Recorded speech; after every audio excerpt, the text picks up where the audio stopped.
Olá, meu nome é Ícaro Romero de Melo Moraes. Eu sou um discente do curso de Biotecnologia da Universidade Federal da Paraíba, UFPB. Eu, no momento, estou cursando a cadeira de Química Geral do professor Dr. Luiz César Rodrigues. A atividade presente é um dos requisitos para avaliação da cadeira, que é fazer videoaulas sobre determinados assuntos.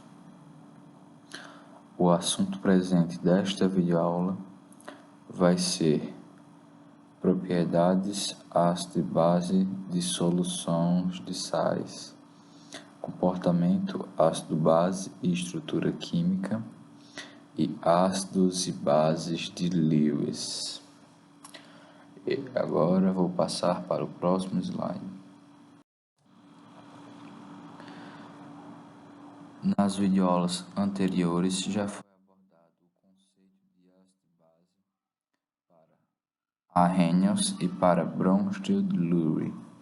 Agora vai ser explicado o conceito de Lewis para ácido e base. O conceito de Lewis é basicamente uma inversão do conceito de Bronsted-Lowry. Para Bronsted-Lowry, um ácido é uma substância que doa prótons, ou H+, enquanto a base é a que recebe. Enquanto isso, para Lewis, o ácido é uma substância capaz de receber um par de elétrons, previamente um par de elétrons não compartilhados, pertencentes a uma determinada base. E esse par de elétrons vai ser utilizado para formar uma ligação covalente. Baseado nisso, tem-se também o conceito de base de Lewis. A base é uma substância capaz de doar um par de elétrons a uma molécula de ácido para formar uma ligação covalente. Temos aqui o exemplo em que o ácido, a base de Lewis,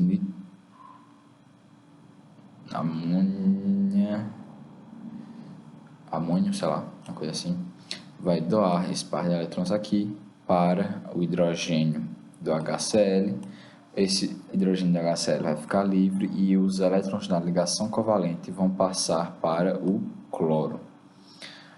Isso vai fazer com que o cloro fique com uma carga negativa e o hidrogênio forma uma ligação covalente com o amônia, sei lá. Nesse caso, o amônia vai ser uma base de Lewis, pois está doando os elétrons, enquanto o HCl vai ser um ácido de Lewis que está recebendo. Ácido, base.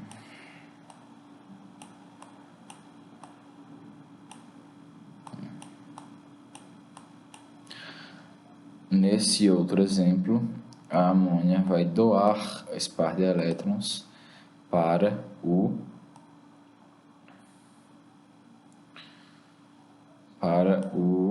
alumínio, para formar uma ligação covalente entre o grupo de alumínio e cloro e a amônia. Dessa forma, a amônia de novo vai apresentar um comportamento de base e essa molécula aqui vai receber comportamento de ácido. Geralmente, moléculas que possuem pares de elétrons livres são mais básicas no conceito de Lewis do que outras que não possuem. Olha aqui outro exemplo.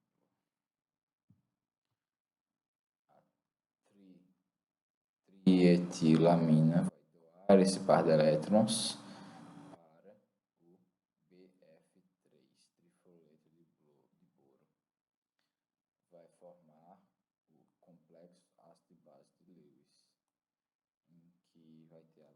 Lewis, que era a trietilamina, e o trifluoreto de boro, que é o ácido de Lewis. Isso aqui é um exemplo dos orbitais, como ficam os orbitais nesse caso. E próximo slide.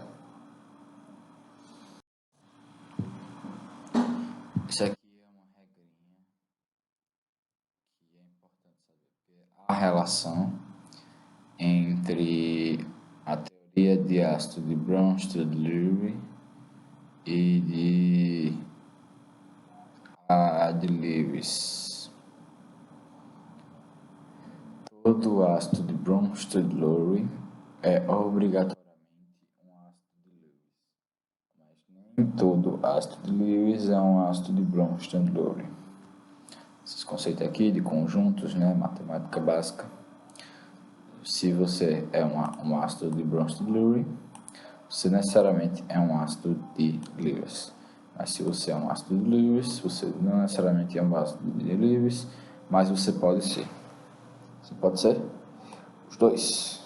Entendeu? Conceito simples de matemática básica.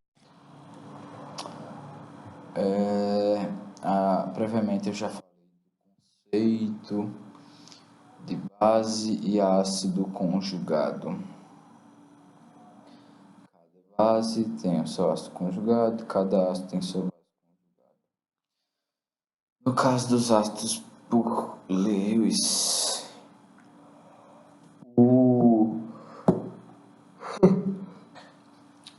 quanto mais fraca for a base conjugada de determinado ácido, mais forte ele vai ser, e vice-versa. Quanto mais fraco for um ácido, mais forte será a base conjugada. Por exemplo, quanto mais instável, menor energia tiver a base conjugada do ácido, menor a entropia de ionização e, consequentemente, mais forte será o ácido, entendeu? No caso aqui, ó, essas moléculas aqui, ó, vão ficando mais fracas, o ácido vai ficando mais fraco, mais forte, quer dizer, e vai ficando menos básico.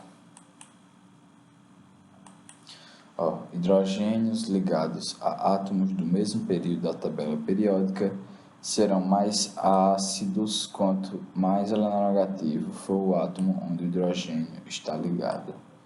Isso aqui é muito importante saber. A acidez em solventes apolares. Hidrogênios alocados em carbonos de hidratação sp são mais ácidos que carbono sp2.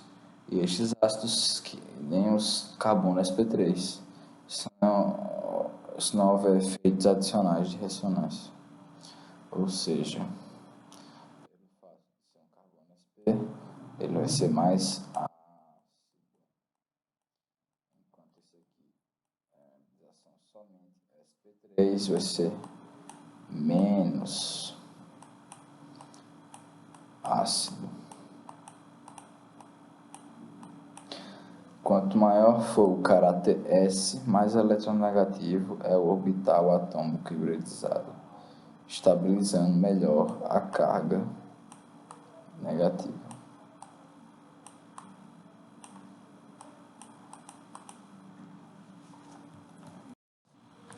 Aqui temos a definição de arrênios para um ácido, que já vimos que ela é bastante limitada. E ela é bastante limitada, não é legal, não utilizamos ela tanto quanto a forma de Lewis ou de Bronsted-Lewis, apesar que a de Lewis é mais favorecida do que outras. Dessa forma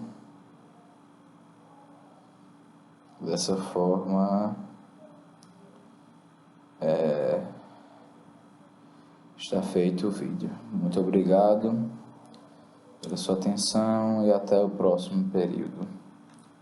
Adeus.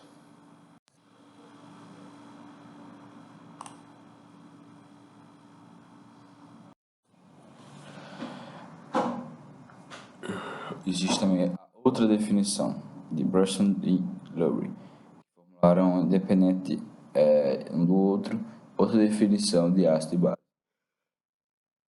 Que o ácido é uma substância capaz de ceder um próton, um H+. E a base é uma substância capaz de receber. No caso, a definição de forte ou fraco vai depender justamente de cada característica. Para Arrhenius, um ácido forte é um ácido que libera uma quantidade muito grande de H+. E uma base forte é uma base que libera uma quantidade bem grande de hidroxila no meio. Já para Russell-Lowry, um ácido forte é um ácido capaz de ceder muitos prótons. E uma base forte é uma base capaz de receber muitos prótons. Próximo slide. Existe essa relação de base e ácido conjugado que já foi retratado no primeiro slide. Se você quer saber, vá para o primeiro slide.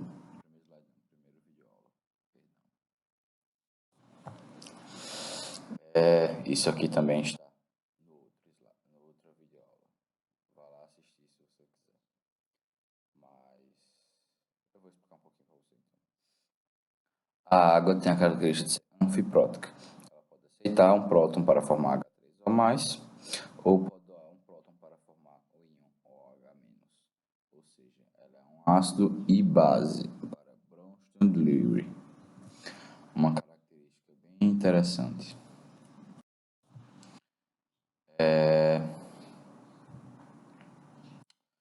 A água tem a capacidade de se auto-ionizar e por isso ela libera íons H+, hidrônio e hidroxila.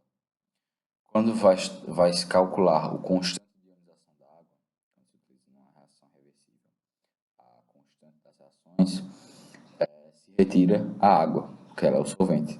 O solvente não participa da determinação da constante. Aí, a determinação da constante é produtos sobre reagentes. Como no caso o reagente é água, então não vai aparecer. Então a nossa constante de ionização da água vai depender somente da concentração de hidrônios e da concentração de hidroxilas, que experimentalmente se sabe que é para 1 vezes 10 a menos 14 em temperatura de 25 graus. Em água pura, as concentrações de íon hidrônio e íon hidróxido são iguais e dizemos que a água é neutra. Se adicionarmos ácido ou base, o equilíbrio abaixo será perturbado. Aqui vemos que em uma solução neutra, a quantidade de íons hidrônio é igual à quantidade de íons, a concentração de íons hidroxila. E em uma solução ácida, a concentração de íons hidrônio é maior do que a concentração de íons hidroxila. Ou seja, os íons hidroxila estão em menor quantidade. Enquanto ao contrário, numa solução básica, a quantidade de íons hidrônios é menor do que a quantidade de íons hidroxila. Por isso, a solução é considerada básica. E agora eu vou falar sobre a escala de pH. A escala de pH é uma forma de determinar o quão ácido e quão básico uma solução é, somente baseado, no caso do pH, na concentração de íons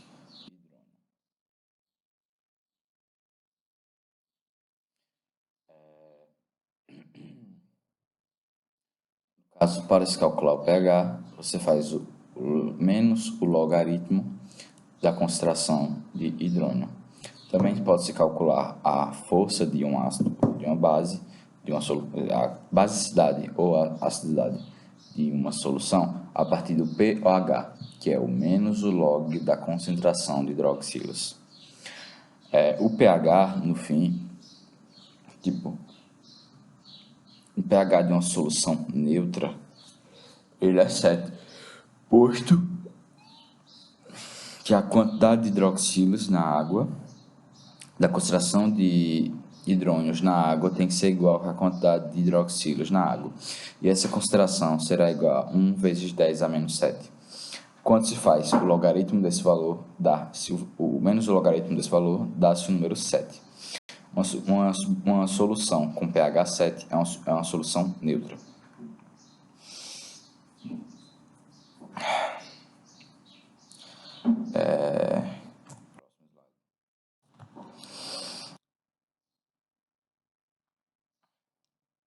Sabe-se que, como há uma relação intrínseca entre pH e pOH, são duas formas de calcular a mesma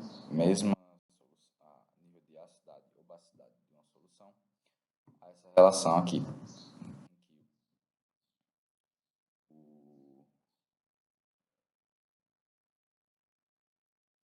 em que a soma do pH mais a soma do pOH deve dar 14, posto que são inversos. Por exemplo, uma substância que o pH é 4. Necessariamente, o pOH dessa mesma solução deve ser 10, porque é o que como a gente sabe que o pH dele é 4, ou seja, então a concentração de íons hidrônio nele é de 1 vezes 10 a menos 4, ou seja, sobram na água 1 vezes 10 a menos 10 para a concentração da hidroxila. Por consequência, a soma do pH mais a soma do pOH devem dar 14, que no caso é o valor máximo nas ambas as escalas. Aí vamos agora para a constante de equilíbrio de ácidos e bases. A constante de equilíbrio é utilizada em reações reversíveis para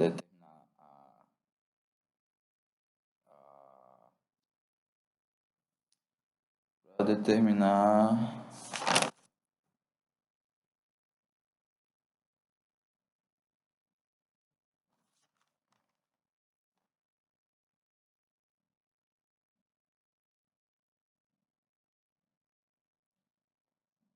as constâncias. Toda reação reversível segue uma constância e cada reação tem a sua constante.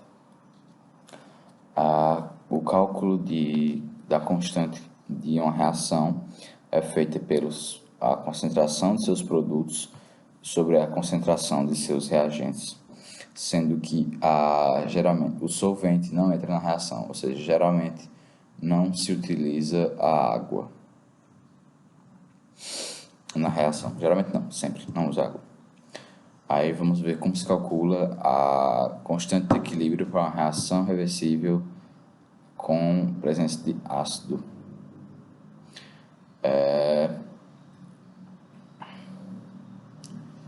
Aqui vemos o cálculo, em que a consideração do equilíbrio é o hidrônio mais determinado metal, íon, não sei, e a concentração de seus agentes, que era o ácido e a água, sendo que a água não aparece. Ou seja, a concentração vai ser a quantidade o Ka vai ser a quantidade de íons hidrônios mais a quantidade de íons aquosos que vai estar lá, ânions aquosos, e sobre a concentração de ácido. E o Ka é a constante de equilíbrio da reação de ionização de um ácido. Você vai substituir a concentração de H3O+,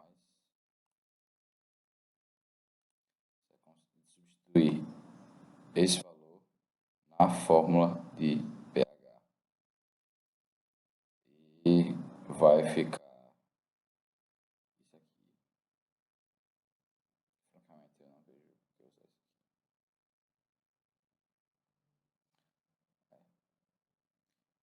Para um ácido muito forte, a concentração do ácido é igual à concentração do íon, com o logaritmo restante igual a zero. Portanto, pH é igual a pKa. Para um ácido fraco, a concentração de íon será muito menor do que a concentração original do ácido.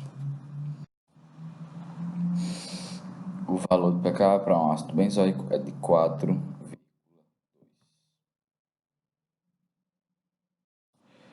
Vamos falar de bases agora. No caso das bases, isso aqui acontece a mesma coisa que acontece nos ácidos. As bases vão liberar OH e um íon positivo, um cátion. Vai ficar a concentração de OH- vezes a concentração de cátion sobre a concentração de base original. E esse vai ser o KB. Muito obrigado pela atenção e valeu, brothers. Valeu, valeu.